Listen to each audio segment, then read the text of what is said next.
Welcome everyone to the first annual, I feel a little emotional. I almost started crying. The first annual virtual Packwalker Summit. I am so excited to sit with you all here, to have organized these speakers to come and chat with you over the next 2 weeks. My name is Rachel Martinez. I'm co-owner of the Healing Pack. Me and my partner, Andrew Martinez, run our dog walking business here in Los Angeles. We're celebrating our 10th year in business this year.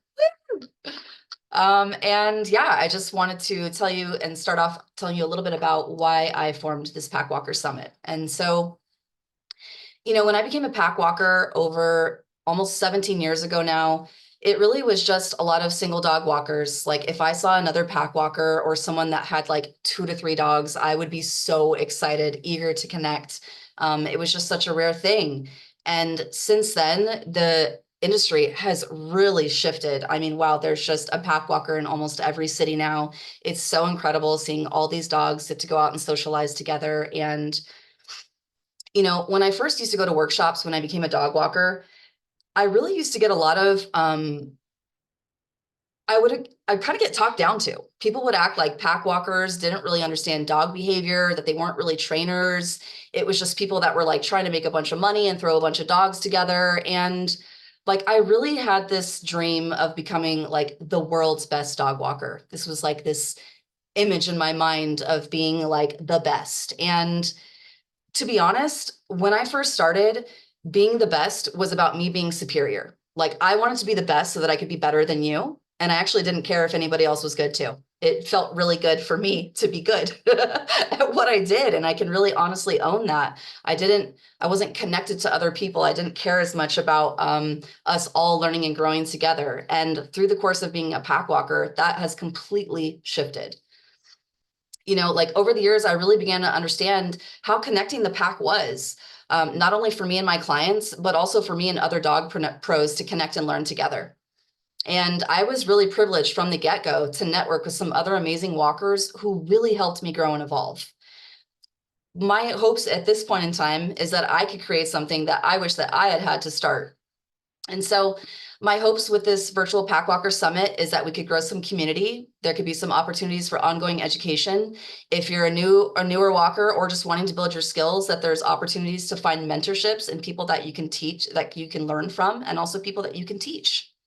And so what has shifted me from the beginning until now is now when I want to hold the standard high, it's not from a place of being superior, but it's a place from encouraging everyone to connect with their greatness, to celebrate our specialties and to learn and grow together, which is ultimately going to help as many dogs as possible.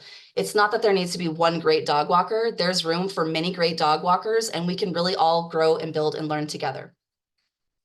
And so over the next couple of weeks, there will be many different lectures from many amazing speakers, people that I really know and love who offer something special to the scene.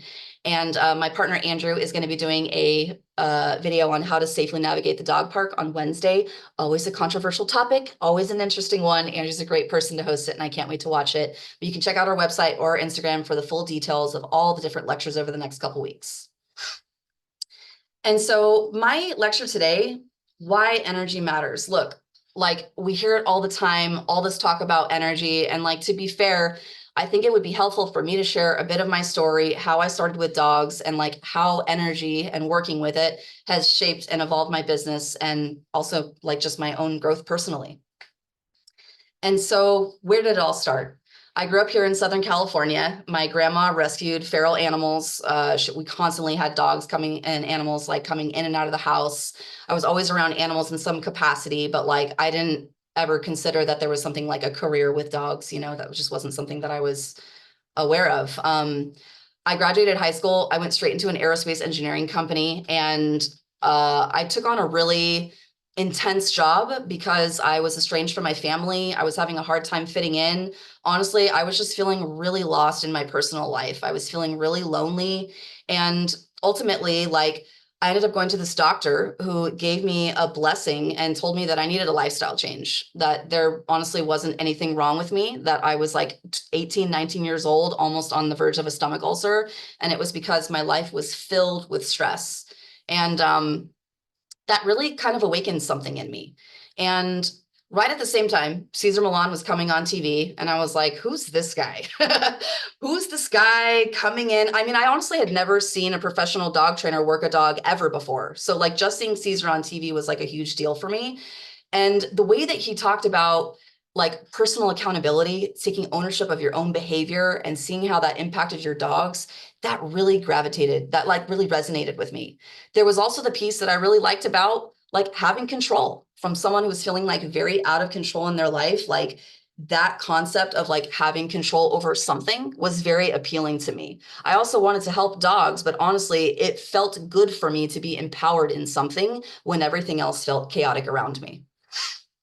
And so I ended up taking a job at a dog daycare. I worked there for 4 years. I like learned all the ins and outs. I really tried to learn everything I could there. And what I really saw is how like the overexcitement and the lack of structure created a lot of instability with the dogs.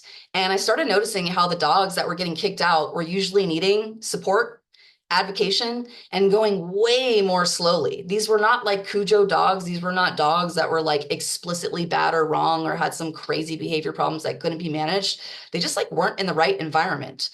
And so I just like started gravitating towards these dogs. I wanted to better understand them. I wanted to better understand like these sensitive dogs or these dogs who were having behaviors that needed to be managed. And so like taking a pause like right there in that moment. When I look back and reflect on that, I'm like, ooh, I get to see how my experience of feeling lonely in the world, my experience of needing support, my experience of wanting someone to help me feel safe when nobody else could, that was actually what I was acting out when I was gravitating towards dogs, when I was choosing what dogs I was going to work with. My life was being reenacted through these dogs that were showing up in front of me.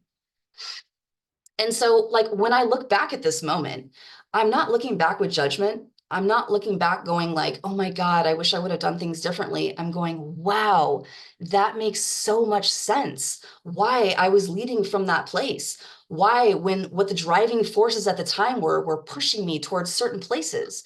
It's not that I was bad or wrong, but like I get to look back and get a different set of eyes and information on how things were transpiring for me at that time, right? And so as I was working at this business, I like went to my boss and I was like, please let me work with the dogs that kicked out. Like, just give me those dogs. I only want those dogs. And so I started walking those dogs one at a time.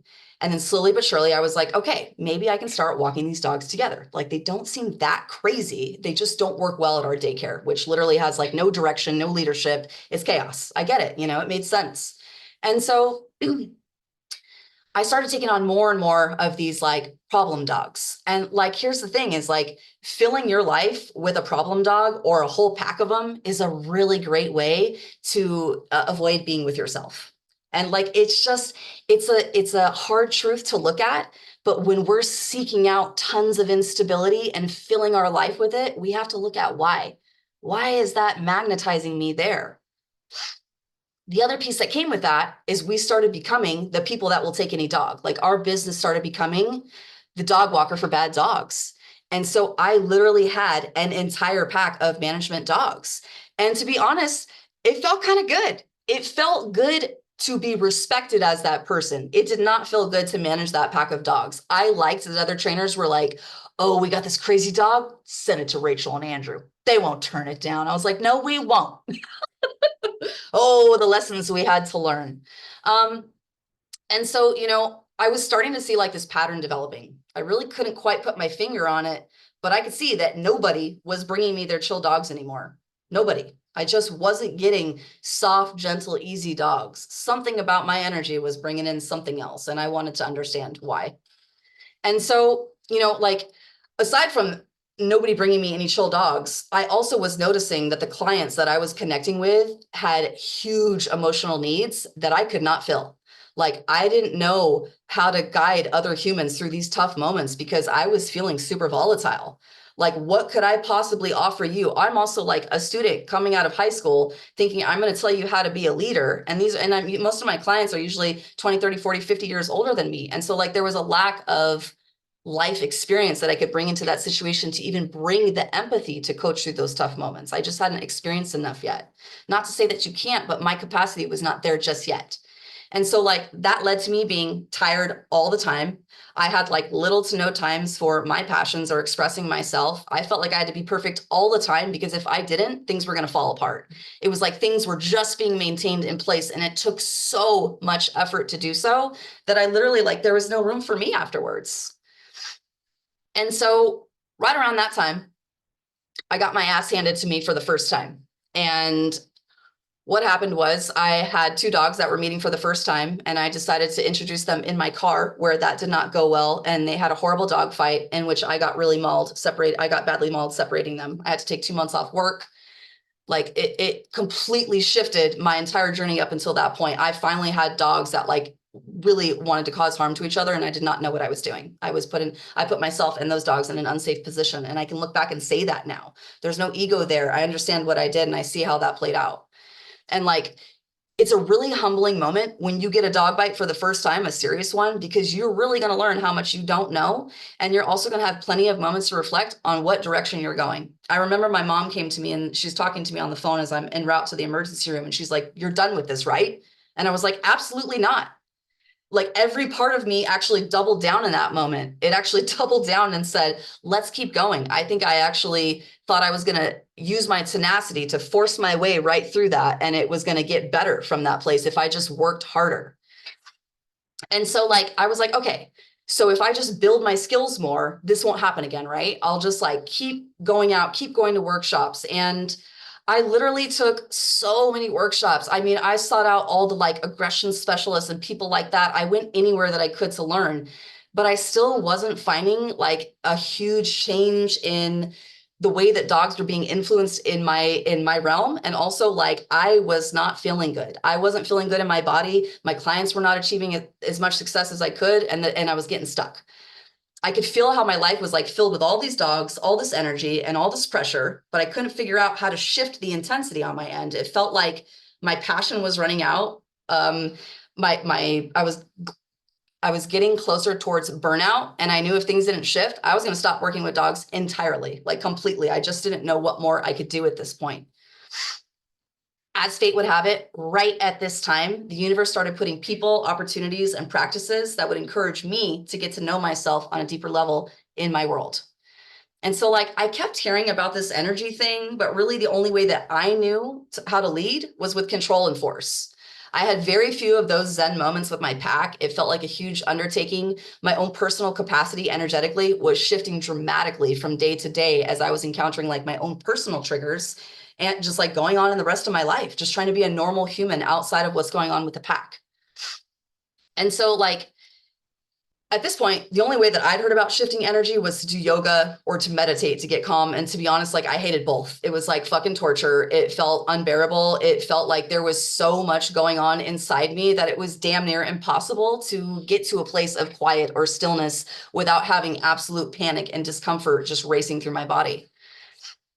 I also tried the over-exercising thing. I think we've tried that for ourselves and we've tried that for dogs. If you have big feelings, you could try and exercise your way through it, and it might make it more manageable because the feelings are less intense after you've exercised, but it actually doesn't shift the feeling underneath at all. It's still there. It just has a more manageable quality and tone to it, right?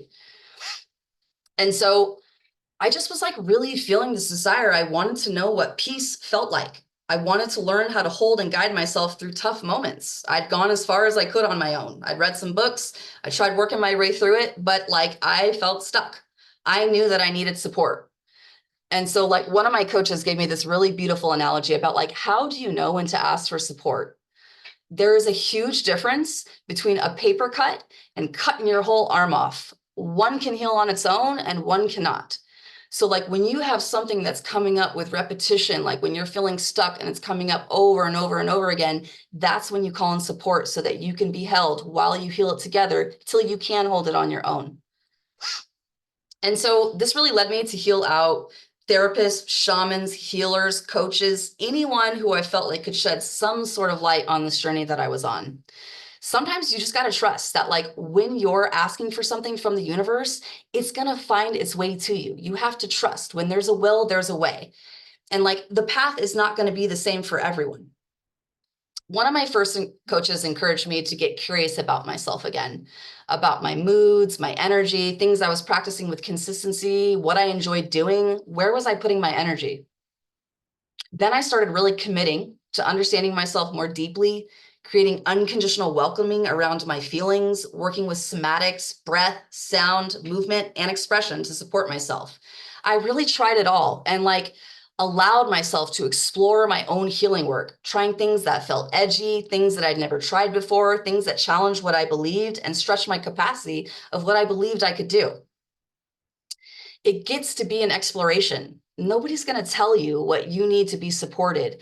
You get to explore and find out what makes you feel supported. It's a journey and it's a process. Some people can show you and embody to you and model to you different things that they tried, but this is your journey. You get to find out what works best for you. While it might be dance for me, it might be yoga for you. While it might be breath for me, it might be singing for you. I'm not here to tell you how to heal. I'm just here to tell you that you get to do it your way. You get to find the way that works for you. Once I started to feel more grounded in myself, feeling more clear on how to support myself, reconnecting with my own truth, then I could really take the time to reevaluate what I wanted to do with my work now that I was aware of what my energy and what it created. I shifted the nature of my packs. I created new standards for what types of dogs were compatible for myself and my team. I decided I don't want to work with aggressive dogs anymore, and I have not since. And that's just where I'm at, and that's okay. And that might shift again one day, but I really honor my capacity and how that changes. And I've created my business around that to support that. Something else that I've really done is networked with a ton of other people to have resources for cases that I can't or don't want to take on. If you're someone who really wants to help lots of people and you feel limited in your capacity, networking is where it's at. There's probably someone out there that wants to help that dog. You having a resource of people around you takes the pressure off of you feeling like you need to do it all. You can feel empowered and helpful knowing that you help at least point someone in another direction when you can't help them, right? What really shifted for me though through all of this was how I took care of myself. What that did for my relationships, both personal and professional, is undeniable. The energy, the quality of what I can give in my relationships is just completely shifted. The way I can be available to my clients when I'm taking on energetic matches, like dogs that are appropriate for my capacity, I can give them so much. I can pour so much. When I even take on one client that's out of alignment for me, it sucks my energy away from all the other clients and I can't help anybody. And I'm really honest with myself and with my clients. If we get to that space, I can't want it more than you. I'm here to help support you and guide you, but I'm really honest about what I can take on and what I can't take on. Something that I've really done is created a ton of space for me to be regularly supported in feeling my feelings and taking time to heal and acknowledge with myself. I've committed to expressing myself creatively, and I found outlets and passions outside of work that make my cup feel super full. Now my clients are more of an energetic match for who I am. I attract people who want to deepen their relationship with themselves and honor their dogs. I find people who lead with understanding and passion. I cherish my time with my pack. I look forward to working with my clients because I know I have the support and fulfillment that I need to and first. Take some time to think about your unique energy this week. You have a unique energy signature to deliver. This is something that you and you alone can deliver, no one else. The trick is, if you don't know how you're showing up, then you will be ignorant to what your energy is creating. This is like an empowering moment. This is where the lights come on, the curtains come back, and you really get to understand yourself on a deeper level and then create with more intention. So here's what I'd like you to do. First, I want you to explore your energy signature. This is your actual genetics, your heritage, your DNA, your lineage. What stories are in your family? What land did you grow up on? What history is in the land? This is literally just the lineage that runs through your body and the environments that you've been in that have created the person that you are. The next piece is exploring your moods and your mindsets, tracking your thoughts and feelings for a day, a few days, or even a whole week. Try journaling for 5 to 10 minutes a day to start the day, taking note of the repetitive thought patterns that come up, your general moods, big moments or breakthroughs, taking some time to just dump all of this onto the page that it can free up a little bit more of mind space for you to go and be with your dog. This also helps us to see what narrative we're leading from and track what we regularly experience. When we see with repetition what things keep coming up, then we can go, oh, I see there's a little pattern there. I see that's like, there's like this little thing, this thought, this feeling, this thing that I'm doing over and over and over again passively, and how that impacts things. This is not a time for you to be trying to change or fix or judge yourself. It's not about that. It's just about taking notice. Similarly, like taking notice of how you spend your time without going into the shame hole. The shame hole is where we go when we feel really bad and we think everything we're doing is bad or wrong. It feels like it's like the bottomless pit of nobody loves me. I'm never going to be good enough. Like everything I do is bad and wrong. We're going to try not to go there when we're looking at how we spend our time. We're just noticing. The getting to know yourself isn't about being like, okay, here's all the places that I'm lacking and here's all the places that I'm kicking ass. It's just being curious. Just like getting to know yourself in a new way without trying to fix or change or judge yourself. So when you're spending time, is it in alignment with your desires? Is it in alignment with your goals? Is there something you could prioritize more? If there's something we're struggling with, like say it's building a habit. Let's say it's you want to just commit to walking your dog every day. Try this. And it's not going to be forcing yourself to walk your dog every day. See what you can commit to from a place of love and joy for 5 minutes a day. The reason that I say this is because so often we try to learn how to build habits and patterns by forcing ourselves to do things that we think we have to do. We don't make it fun to learn how to do a pattern, how to do something consistently. We make it like this grudge work that we have to step into and we got to find the drive to do it. What if you learned how to do repetitive patterns by committing to do something that you love? That makes you feel good, that lights you up? What would your life look like in 30 days if 5 minutes a day you prioritize you doing something amazing for you?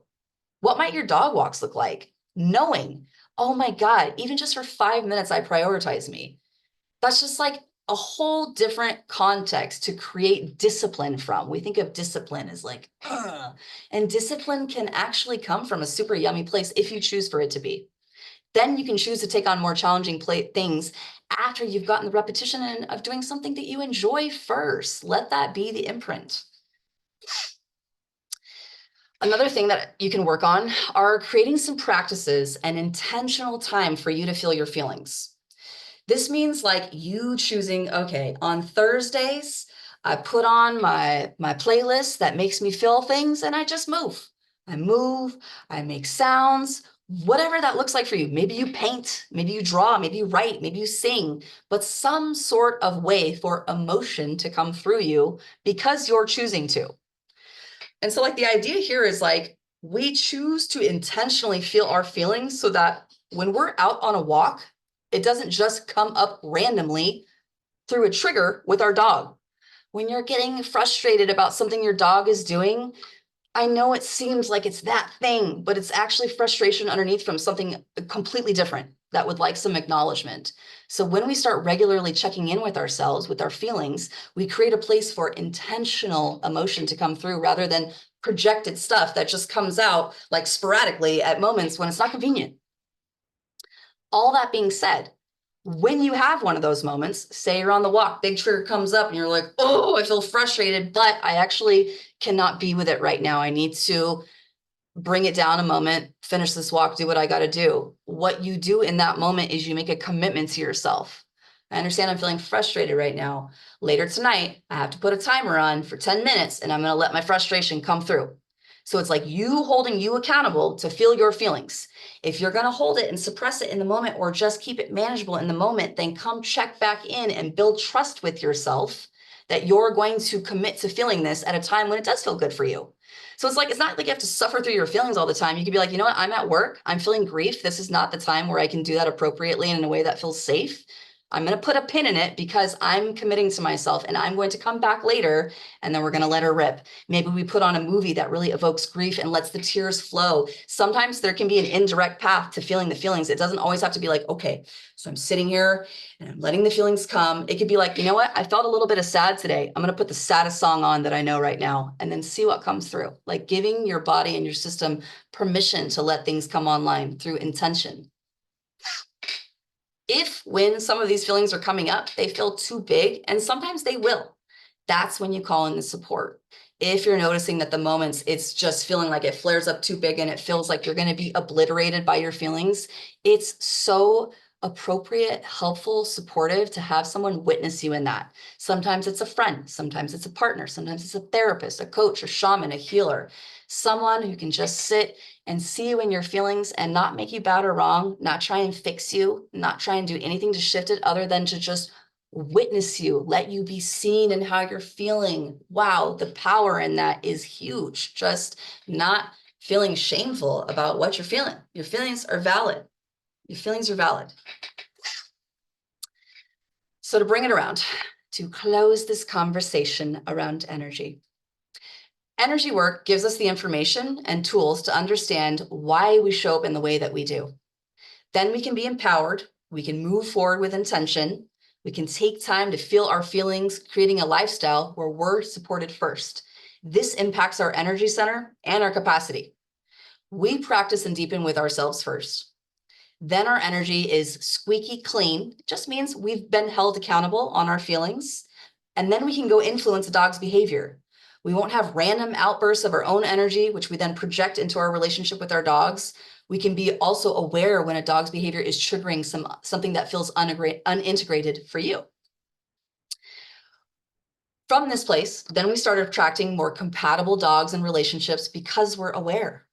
We're aware of our needs and we advocate for ourselves first. Then we're able to model and embody to our dogs and to our clients because we've mastered our own energy first. And this makes change happen more quickly, sometimes instantly, creating a believable imprint in our bodies to draw from when we're asking for something of a dog. So like what I mean there, without sounding all lofty, is like I have worked through my anxiety so I can go influence an anxious dog. If I have anxiety and I have not worked with it at all, and then I go touch that dog's leash with anxiety, we're basically the same. I'm not going to be able to influence you as well. It doesn't mean I won't be able to influence you at all, but boy, will it be faster, more potent, and more intentional when I know that I have worked with that energy within myself first. It's not about being bomb-proof. It's not about being unflappable. It's about bringing your whole system online intentionally, opening a pathway for deeper communication and celebrating your unique energy. You honor you, and then you honor the dog, and then we all work together so we can heal, grow, and evolve together. Thank you. So that is the end of my lecture portion. I just want to take a quick moment here before I go into Q&A, just to talk a little bit about my Energy Mastery Mentorship. It is my current program that I'm running right now. It is all about this. It is a deep dive on the actionable steps of getting to know yourself, working with your own energy, how to work with somatics, breath, sound, movement, getting to know yourself on a deeper level so you can show up more clearly and intentionally with your dog. My program is online. It's a 4-week series, 2.5 hours each week. We do a somatic run through. So we do like a somatic workout where we do breath, sound, and movement. I help evoke some energy in your body. And then we do a lecture portion and a Q&A as well. I also am available for coaching one-on-one throughout the duration of the program. My students send me feedback. They send me videos and things like that, feedback, sometimes training with their clients, training one-on-one, training with their dogs. So there's a lot of different opportunities for you to learn my techniques, learn how I learn how I work through my business, and then also literally get real-time feedback for people that you're working with right now, dogs you're working with right now, clients that you're working with right now, or if it's even just your personal dog. So that program starts in July. It's a 4-week program. And the only way to book an in-person shadow day with me is to book through that program first. My shadow days is like, if you want to do a pack walk shadow day, then you have to take this mentorship program. It's a great foundational program for, again, you to understand what you're bringing to the table, getting really clear. Then you can show up intentionally in your relationships with your dog and with your business, making changes that make you feel supported, that you get to be taken care of just as much in the way that you're taking care of your people. It's a wonderful program. I really love teaching it for the first time this year, but if you're at all interested, you can find more details on our website. And at this moment, I'm going to go ahead and open up for Q&A. Should you have any questions about the lecture, pack walking, honestly, anything pack walking related, totally throw it into that chat box and I'll do what I can. I just heard my husband go, Joe. in the kitchen. Oh. Mhm. Just reading through some of your comments. Lots of love. You all have been an amazing audience. Ah. Well, if there's no Q&A, then I will close the call. But if you have a burning question, now would be the time.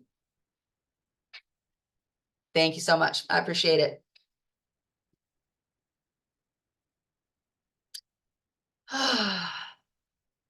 Sweet. Cool. Well, I'm going to end the call here. Thank you all for showing up. Please stay tuned to our website for all future call details.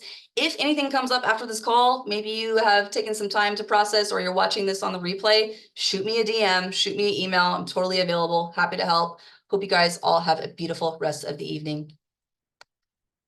Take care, guys.